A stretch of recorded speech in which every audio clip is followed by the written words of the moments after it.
Благодарам, председателе, почитувани колешки, колеги, пратеници, како пратени кои што во неколку наврати учествувал директно во консултациите по основ на Законот за работно ангажирање на лица, чувствувам потреба да ја информирам јавноста за неколку аспекти од ова предлог законско решение. За мене станува збор за реформски закон. Се работи за нов закон кој што уредува една материја која што досега не беше регулирана, а тоа е така наречената нестандардна форма на работа, каде што се прави обид, се надевам со успех, да се формализира непријавената работа, а со тоа да се зголемат јавните приходи во буџетот. Од друга страна, се поедноставува постапката за работно ангажирање на лица за повремени и сезонски работи во одредени дејности кои што досега не беа офатени со позитивните законски прописи од сферата на трудот. Секако дека беа испочитувани и земени во предвид искуствата на земјите во регионот.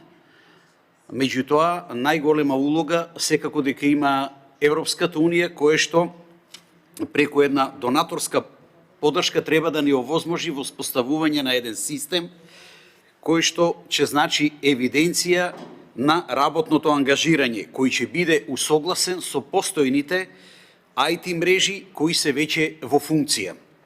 Целта на предлог законското решение е следна: да се остварат правата на лицата ангажирани по овој основ, да се задоволи потребата од работна сила кај работодавачите кои што имаат потреба од работна сила, а се занимаваат со работи кои што имаат повремен или сезонски карактер.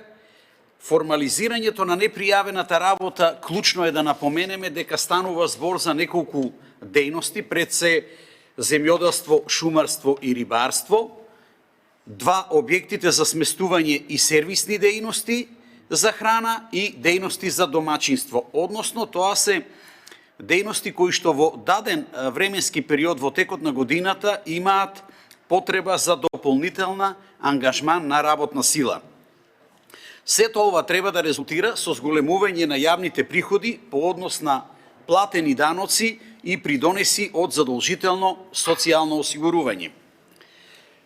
Секако дека донесувањето на овој закон ќе даде придонес во сузбивањето на неформалната економија, која што е една од целите офатени во стратегијата, и подобрување на севкупните економски односи.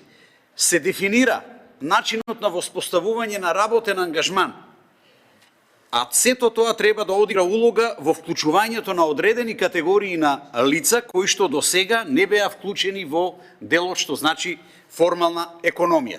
Од друга страна, ова значи дополнителен ангажман институционален, пред се мисли, и тоа добро го кажа колегата Тони Јаревски, секако дека Агенцијата за вработување на Република Македонија, Министерство за финансии преку Управата за јавни приходи, но и другите институции како што се Фондот за пензиско и инвалидско осигурување и Фондот за здравствено осигурување. Самиот предлог закон содржи 27 члена, јас нема да одам да ги прераскажувам овде член по член, него само неколку каде што сметам дека се исклучително важни. Членот 5 каде што ги дефинира дејностите кои што се офатени со ова предлог законско решение, ги спомнавме. Тоа се земјоделство, шумарство и рибарство, објекти за сместување и сервисни дејности за храна и сместување и дејностите на домаќинство кои се јавуваат во улога на работодавачи. Во членот 9, многу важно, е дефинирано кој се може да биде работно ангажирано лице. Тоа се невработените лица, вработените лица, самовработените лица, студентите, корисници на пензија, семејна и старосна пензија. Членот 12 ги дефинира правата и обврските на работно ангажираните лица, а во член 15 е дефинирано правото на надоместок за работното ангажирање. И сега логички се поставува прашањето дали тоа на било каков начин остварувањето на правото на паричен надоместок ќе смета во остварувањето на другите права на сите овие категории лица кои што ќе се јават во улога на работно ангажирани лица, неостварениот приход по основ на работно ангажирање е дефинирано во член 18, не представува основа за губење на правата стекнати согласно прописите од социјалната и детска заштита, исто и невработените лица не го губат своето право на паричен надомест, како и корисниците на старосна и семејна пензија, а во делот на студентите добро објасни колешката Драгана, која кажа дека студентите согласно позитивните законски прописи од сферата на образованието не ги губат своите права. На крајот, инспекцијскиот надзор секако е во рацете на Државниот инспекторат за труд.